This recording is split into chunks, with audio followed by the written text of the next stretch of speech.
وَإِنَّنَا هُوَ مَأْمُورٌ بِانتِظَارِ الْوَحْيِ، اور ہمارے نزدیک نبی مامور ہیں وحی کے انتظار کے، فیما ان میں لم یوحا الیہ، جن میں وحی نازل نہیں کی گئی، اے اذا نزلت الحادثۃ بین یدیہ، یعنی جب آپ کے سامنے کوئی حادثہ نازل ہوا، کوئی حادثہ آیا، یجب علیہ، تو آپ پر واجب ہے، ان ینتظر الوحی اولا لجوابها الی ثلاثۃ ایام، کہ اولا وحی کا انتظار کریں اس کے جواب کے لیے 3 دن تک، 3 دن تک، او الی ان یخاف فوت الغرض، یہ کہ خوف ہو اس کی غرض کے فوت ہونے کا، ثم للعمل بالرائے، پھر رائے پر عمل کرنا ہے، بعد انقضاء مدت الانتظار، مدت انتظار کے گزرنے کے بعد، فإن كان أصاب في الرائے، تو اگر وہ اپنی رائے میں درستگی پر ہوں، لم ينزل الوحی علیہ فی تلک الحادثہ، تو وہی اس حادثے میں اس پر نازل نہیں ہوتی ہے، وإن كان أخطأ في الرائے، اور اگر رائے میں خطا ہو گئی ہے، ينزل الوحی للتنبیہ علی الخطأ، اب وحی نازل ہوتی ہے خطا پر تنبیہ کے لیے، بیٹا سمجھ رہے نا، وما تقرر علی الخطأ، اور وہ ثابت نہیں رہتے خطا پر، ما نافیہ ہے، قط بالکل بھی، بخلاف دوسرے مجتہدین کے، فإنهم ان اخطأوا يبقى خطأهم الى يوم القیامہ، اس لیے کہ مجتہدین نے اگر خطا کر دی تو ان کی خطا قیامت تک باقی رہے گی، وهذا معنى قوله، اور یہی معنی مصنف کے اس قول کا، الا انه معصوم عن القرار عن الخطا، مگر یہ کہ نبی معصوم ہے خطا پر قرار سے، بخلاف ما یکون من غیرہ من البیان بالرائے، برخلاف ان کے جو ان کے علاوہ ہیں رائے کے ذریعے بیان کرنے میں، من مجتہد الامہ، مجتہدین تھا بیٹا، ٹھیک ہے، من مجتہد الامہ، امت کے مجتہدین سے، فإنهم يقررون على الخطأ، يقررون على الخطأ، کہ وہ ثابت رہتے ہیں خطا پر، ولا يعصومون عن القرار علیہ، اور وہ اس پر ثابت رہنے سے معصوم نہیں ہے، بات سمجھ گئے، وَنَظَائِرُهُ كَثِيرَةٌ فِي كُتُبِ الْأُصُولِ، اور اس کی مثالیں کثیر ہیں کتب اصول میں، کس کی مثال ہے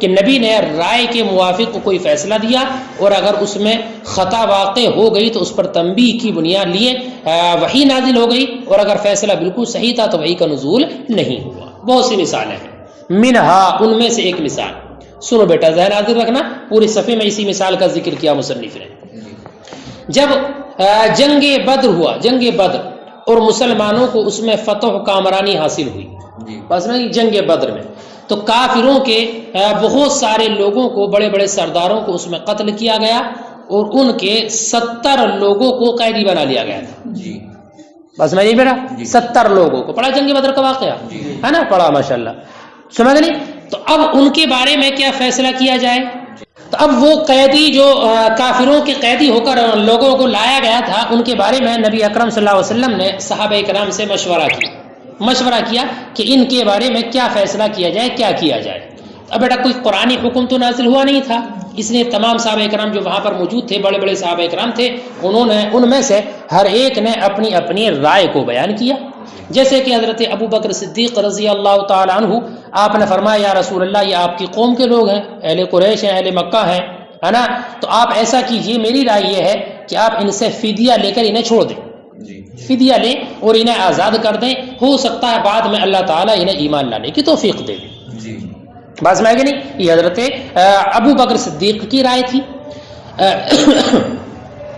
حضرت عمر رضی اللہ تعالی عنہ نے ارشاد فرمایا، عرض کیا یا رسول اللہ میرا مشورہ یہ ہے کہ جو کافروں میں جس کا زیادہ قریبی ہے نا وہ اس کو قتل کرے، تو جلالی آدمی تھے ہے نا، چونکہ اس وقت میں حضرت عبداللہ ابن عباس رضی اللہ عنہ وغیرہ، حضرت عقیل وغیرہ، یہ جو لوگ تھے اس وقت میں حالت کفر میں تھے، ایمان قبول نہیں کیا تھا، تو کہا یا رسول اللہ عباس تو آپ کے زیادہ قریبی ہیں، آپ کے چچا ہیں، سب سے زیادہ آپ کا قرب ہے ان سے، آپ اپنے آپ کو اس بات پر معمور اور معین کیجئے کہ آپ ان کو قتل کریں گے، بس میں کہ نہیں، اور حضرت علی کو اس بات کا حکم دیجئے کہ وہ عقیل کو قتل کریں، اور مجھے بھی حکم دیجئے کہ میرا جو قریبی ہے میں اس کو قتل کروں، ٹھیک ہے، تو ہم میں سے جو جس کا قریبی ہے کافروں میں، تو مومن جس کا قریبی ہے وہ مومن اس کو قتل کرے، میرا مشورہ اور میری رائے یہی ہے۔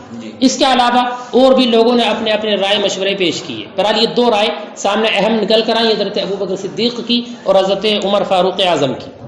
یہ سننے کے بعد نبی اکرم صلی اللہ علیہ وسلم نے یہ ارشاد فرمایا کہ اللہ تعالیٰ نے بہت سے لوگوں کے دلوں کو پانی کی طرح نرم بنایا ہے، جب پانی نرم ہوتا ہے نا بیٹا، سخت نہیں ہوتا، پانی کو چھوؤ تو کیا وہ سخت ہوتا ہے؟ نہیں، بہت نرم ہے، تو جیسے پانی ہے ویسی دلوں کو نرم بنایا ہے، اور بہت سے لوگ ایسے بھی ہیں کہ جن کے دلوں کو پتھر کی طرح سخت بنایا ہے، سخت بنایا. اور پھر آپ نے فرمایا اے ابو بکر تمہاری مثال بالکل ایسے ہی ہے جیسے کہ ابراہیم کی مثال، کہ حضرت ابراہیم علیہ الصلاۃ والسلام اپنی قوم کے اس قدر بے شمار نافرمانیاں کرنے کے باوجود بھی ان کے لیے نرم دل تھے اور رحم دل تھے. اور آپ نے فرمایا تھا فمن تبعنی فانہ منی، جو میری اتباع کرے وہ مجھ سے ہے، ومن عصانی فانک غفور رحیم، اور اگر کوئی میری نافرمانی بھی کرتا ہے تب بھی بے شک تو اس کو بخشنے والا ہے، رحم کرنے والا ہے. تو نافرمانی کے باوجود آپ نے ان کے لیے بد دعا وغیرہ نہیں کی تھی، بلکہ اللہ سے یہی کہا تھا اللہ تو ان کو بخشنے والا ہے.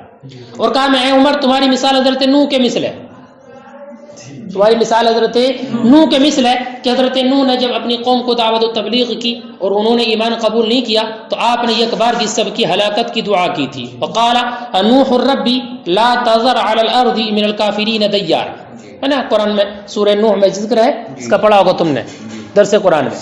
حضرت نوح چونکہ سخت دل تھے، ایسے حضرت عمر کے بارے میں فرمایا تمہاری مثال ان کی مثل ہے. بہرحال یہ فرمانے کے بعد حضرت ابو بکر صدیق رضی اللہ تعالی عنہ کی جو رائے تھی نبی اکرم صلی اللہ علیہ وسلم کی رائے بھی وہی بنی، کیا بیٹا فدیہ لے کر آزاد کر دیا جائے. تو آپ نے اپنی رائے کو حضرت ابو بکر کی رائے پر ثابت کر دیا، یعنی آپ نے اور حضرت ابو بکر کی رائے دونوں کی ایک بنی، اس کے موافق فیصلہ دے دیا اور حکم دیا کہ ان کو فدیہ لے کر آزاد کر دیا جائے. بس میں کہ نہیں. اس کے بعد اللہ کے رسول نے فرمایا کہ 1 سال کے بعد یا کچھ زمانے کے بعد تم احد میں اتنے ہی شہید ہو گے. اتنے یہ لوگ ہیں نا 70 لوگ جنگ احد میں تم اتنے ہی شہید ہو گے.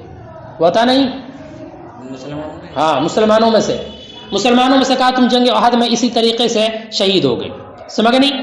پھر کہا کہ اس فدیے کو لے لیا گیا بیٹا، ہے نا، اور ان لوگوں کو فدیہ لے کر آزاد کر دیا گیا. بات ختم ہو گئی. اب چونکہ یہ فیصلہ رائے کی بنیاد پر تھا، ٹھیک ہے، حضرت ابو بکر صدیق کی اور نبی اکرم کی رائے کے موافق یہ فیصلہ دیا گیا کہ ان کو آزاد کر دیا گیا. میری بات سمجھ رہی بیٹا. لیکن حق بات یہ تھی کہ صحیح رائے اور مشورہ وہ تھا جو حضرت عمر کی رائے تھی. حضرت عمر کی جو رائے تھی کہ جس میں یہ تھا کہ ان کو قتل کر دیا جائے، یہی صحیح حکم تھا. جب رائے میں فیصلہ دینے میں خطا واقع ہوئی تو تنبیہ کی بنیاد طور پر اللہ رب العزت کی جانب سے یہ آیت کریمہ نازل ہوئی. وہی نازل ہوئی ما کان لنبی ان یکون له اسرا حتی یسخن فی الارض. یسخن اس کا معنی تھا خون بہانا، ہے نا، کہ کسی کے نبی کے لیے یہ نہیں کہ ان کے لیے اگر کوئی قیدی وغیرہ ہے یہاں تک کہ حتی یسخن فی الارض، یہاں تک کہ زمین میں ان کا وہ خون بہا دے، ہے نا. تریدون عرض الدنیا، تم دنیاوی سامان چاہتے ہو. دنیاوی سامان سے مراد یہ فدیہ مال و متاع. واللہ یرید الاخرہ، اور اللہ رب العزت آخرت کو چاہتا ہے. واللہ عزیز الحکیم. یہ آیت کریمہ نازل ہوئی. اور آگے اللہ نے ارشاد فرمایا لولا سبق لمسکم، لولا کتاب من اللہ سبق لمسکم. اگر اللہ کا وہ بات وہ کتاب اور سابق نہ ہوئی ہوتی جو اللہ نے کلام تمہارے بارے میں فرمایا ہے، جو حکم دیا ہے، تو ضرور تمہیں عذاب پہنچتا اس میں جو تم لے چکے ہو، کہ جو فدیہ تم لے چکے ہو اگر اللہ کا کلمہ سابق نہ ہوتا تو تمہیں اس میں عذاب پہنچتا. ٹھیک ہے. اب بیٹا اس کی تنبیہ کے طور پر آیت کریمہ تو نازل ہوئی، لیکن جو فیصلہ ہوا تھا اس کو باطل نہیں کیا اللہ تعالیٰ نے، ہے نا. جو فدیہ لے چکے تھے یہ حکم نہیں دیا کہ اس کو واپس کرو، نہیں. فرمایا کلو، اللہ نے فرمایا فکلوا مما غنمتم حلالا طیبا واتقوا اللہ ان اللہ غفور رحیم. پوری آیت کریمہ نازل ہوئی. جب یہ آیت کریمہ نازل ہوئی تو حضرت نبی اکرم صلی اللہ علیہ وسلم بہت زیادہ روئے، ہے نا، اور دیگر صحابہ کرام بھی روئے، ہے نا، کیونکہ ان سے فیصلہ کرنے میں خطا واقع ہوئی تھی. البتہ حضرت عمر کی رائے چونکہ یہی تھی جو آیت کریمہ میں نازل ہوئی، ٹھیک ہے. اور ایک صحابی حضرت معاذ ابن سعد تھے، ان کا مشورہ بھی یہی تھا کہ ان کو قتل کیا جائے. تو اللہ کے رسول نے ارشاد فرمایا بالفرض اگر عذاب نازل ہو جاتا اس معاملے میں، اس فیصلے کی بنیاد پر، تو عمر اور سعد، معاذ ابن سعد کے علاوہ کوئی نجات نہ پاتا. جی صرف یہی 2 لوگ بچ پاتے، اس لیے کہ ان کا مشورہ وہی تھا جو آیت کریمہ میں حکم نازل کیا گیا تھا. اس سے یہ بات ظاہر ہو گئی کہ حق اور درست وہ بات تھی جو حضرت عمر رضی اللہ عنہ کی رائے تھی، ہے نا. میرا قرآن مقدس میں کئی آیات ایسی ہیں جو حضرت عمر کے مشورے اور رائے کے موافق نازل ہوئی ہیں. دیکھو منہا، ان مثالوں میں سے ایک مثال یہ ہے لما اسارا بدر، جب قید کیا گیا بدر کے قیدیوں کو، وہم 70 نفرا من القریش من الکفار، اور وہ کفار کے 70 لوگوں کی جماعت تھی. فشاور النبی اصحابہ فی حقہم، تو نبی نے مشورہ کیا اپنے اصحاب سے ان کے حق میں. فتکلم کل منہم برأیہ، تو ان میں سے ہر ایک نے اپنی رائے سے کلام کیا. فقال ابو بکر، تو حضرت ابو بکر نے فرمایا ہم قومک و اہلک، وہ آپ کی قوم کے لوگ ہیں، آپ کے اہل ہیں. خذ منہم فداء ینفعونا، آپ ان سے فدیہ لیجئے کہ ہمیں نفع دے. وخلہم احرارا، اور ان کو آزاد کر دیجیے. لعلہم یوفقون بالاسلام بعد ذلك، شاید ان کو اسلام کی توفیق ہو اس کے بعد. وقال، اور فرمایا حضرت عمر نے مکن نفسک من قتل عباس، آپ خود کو معین کیجیے عباس کے قتل پر. ومکن علی من قتل عقیل، اور حضرت علی کو معین کیجیے عقیل کے قتل کرنے پر. ومکنی من قتل فلاں، اور مجھے معین کیجیے فلاں کے قتل کرنے پر. لیقتل کل واحد منا قریبہ، تاکہ ہم میں سے ہر ایک اپنے قریبی کو قتل کر دے. فقال، تو فرمایا اللہ کے رسول نے ان اللہ لیلینا قلوب رجال کلمہ، بے شک اللہ نے بنایا ہے لوگوں کے دلوں کو پانی کے مثل نرم.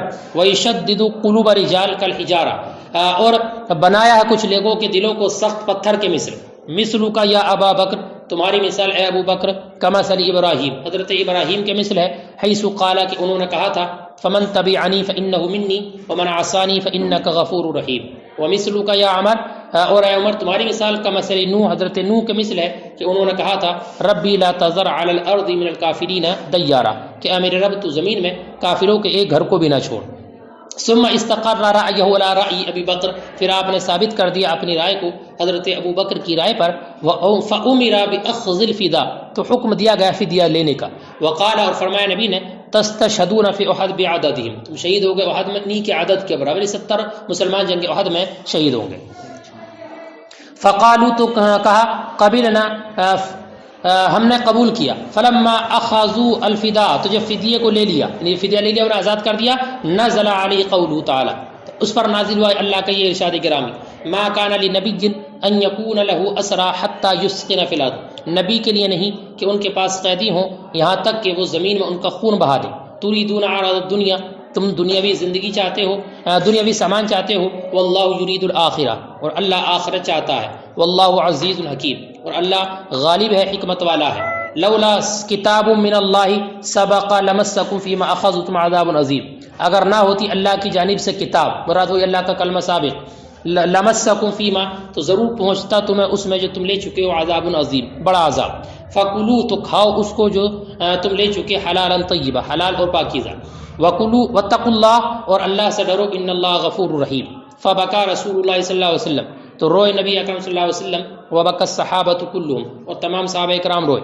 وقال، اور آپ نے فرمایا لو نزل العذاب ما نجا احد منا الا عمر ومعاذ بن سعد، اگر عذاب نازل ہوتا تو ہم میں سے کوئی نجات نہ پاتا سوائے عمر اور معاذ بن سعد کے. فظاہر، تو یہ بات ظاہر ہو گئی ان الحق هو رأی عمر، کہ حق وہ حضرت عمر کی رائے تھی. وان النبی اخطأ حين عمل برأی ابی بکر، اور نبی اکرم سے خطا واقع ہو گئی جب آپ نے عمل کیا حضرت ابو بکر کی رائے پر. لیکنہ لم یقرر علی الخطا، لیکن آپ خطا پر ثابت نہیں رہے. بل تنبہ علیہ بانزال الآیات، بلکہ آپ کو متنبہ کر دیا گیا آیات کے نازل کرنے سے. وامضى الحکم علی الفداء، اور حکم کو باقی رکھا فدیے والے، یعنی حکم کو توڑا نہیں، باقی رکھا. وامر باکلہ، اور اس کے کھانے کا حکم دیا. ولم یامر برد الفداء، اور فدیے کے لوٹانے کا حکم نہیں دیا. وحرمتہ، اور اس کی حرمت کا حکم نہیں دیا. ٹھیک ہے بھائی. فرماتے وہذا هو الفرق نزول النص بخلاف الرائے، اور یہی فرق ہے نص کے نازل ہونے کے رائے کے برخلاف، وبین ظہوری بخلافہ، اور نص کے ظاہر ہونے کے اس کے برخلاف. یعنی ایک تو نص کا نازل ہونا رائے کے برخلاف، اور ایک یہ خلاف رائے کے موافق کوئی فیصلہ دے دیا اور اس کے بعد کسی نص کا ظہور ہو گیا. نص تو پہلے سے موجود تھی لیکن اس کا علم نہیں تھا. فإن فی الأول لا ينقض الرائے، تو پہلی والی صورت میں رائے نہیں ٹوٹتی ہے. کیا مطلب بیٹا کہ فیصلہ ہوا کسی رائے کی بنیاد پر اور بعد میں نص نازل ہو گئی، تو اب وہ جو فیصلہ ہے وہ باطل نہیں ہوگا. لیکن اگر فیصلہ دے دیا رائے سے غلط ہے اور بعد میں کوئی نص ظاہر ہو گئی تو اب یہ فیصلہ باطل ہو جائے گا. بالنص وفی الثانی ينقض به، اور دوسری صورت میں یعنی نص کے ظاہر ہونے والی صورت میں فیصلہ باطل ہو جائے گا، ٹوٹ جائے گا. وهذا كالالہام، اور یہ الہام کے مثل ہے. اے الفرق بین اجتہاد النبی وغیرہ من المجتہدین، یعنی نبی اور مجتہدین کے اجتہاد میں فرق. کل فرق بین الہام النبی وغیرہ، ایسے ہی فرق ہے جیسے کہ الہام نبی اور غیر الہام نبی میں فرق ہے. پڑھا تھا پیچھے آپ نے کہ الہام نبی یہ بھی دلیل بنتا حجت بنتا ہے، لیکن غیر نبی کا الہام حجت نہیں بنتا ہے. فإنه حجة قاطعة في حقه، اس لیے کہ یہ حجت قاطعہ ہے، دلیل قطعی ہے ان کے حق میں. وإن لم يكن في حق غیره، اگرچہ ان کے علاوہ کے حق میں دلیل قطعی نہیں ہے نا. وإن لم يكن في حق غیره بهذه الصفة، اگرچہ وہ ان کے علاوہ کے حق میں اس صفت پر نہیں ہے. کیا مطلب کہ نبی کے حق میں یہ حجت قطعیہ ہے، لیکن غیر نبی کے حق میں کیا، جیسے کہ ولی وغیرہ، ان کے حق میں حجت قطعیہ نہیں ہے. فَإِلْهَامُهُ قِسْمٌ مِّنَ الْوَحْيِ، تو نبی کا الہام وحی کی ایک قسم ہے. یکون حجتا متعدیہ، اور یہ حجت ہوگا جو متعدی ہوگا عام خلق کی جانب، یعنی یہ ایسی دلیل ہوگی کہ جس کی بنیاد پر عام مخلوق کے لیے بھی حکم کا ثبوت ہوگا. وَإِلْهَامُ الْأَوْلِيَاءِ حُجَّةٌ فِي حَقِّ أَنفُسِهِمْ، اور اگر ولی کو کوئی الہام ہوا ہے تو ولی کا الہام صرف اس کے اپنے حق میں حجت ہوگا. بات سمجھے بیٹا، ولی کا الہام اپنے حق میں حجت ہوگا، غیر کے حق میں حجت نہیں بنے گا. اور یاد رکھنا ولی کا الہام اپنے حق میں بھی حجت اس وقت ہوگا جب کہ وہ الہام شریعت کے موافق ہو. اگر مخالف الہام ہوا ہے ولی کو تو وہ معتبر نہیں ہوگا. وَإِلْهَامُ الْأَوْلِيَاءِ حُجَّةٌ فِي حَقِّ أَنفُسِهِمْ، اور اولیاء کا الہام حجت ہے ان کے اپنے حق میں. کب؟ ان وافق الشریعہ، اگر شریعت کے موافق ہو. وَلَمْ يَتَعَدِّ إِلَى غَيْرِهِ، اور غیر کی طرف متعدی نہیں ہوگا. الا اذا اخذنا بقولهم بطریق الآداب، مگر یہ کہ ہم ان کے اقوال کو لے لیں بطریق آداب. لیکن اقوال کو بطریق آداب بھی اسی وقت دیا جائے گا جب شریعت کے دائرے میں ہو. اب اگر ایسا پیر ہے کہ جو مخالف شریعت الہام بتاتا ہے نا، کہتا ہے مجھے الہام ہوا ہے کہ یہ ایسا کرو، اور وہ فعل مخالف شریعت ہے، تو بیٹا اس پر عمل کرنا کسی بھی صورت میں جائز نہیں.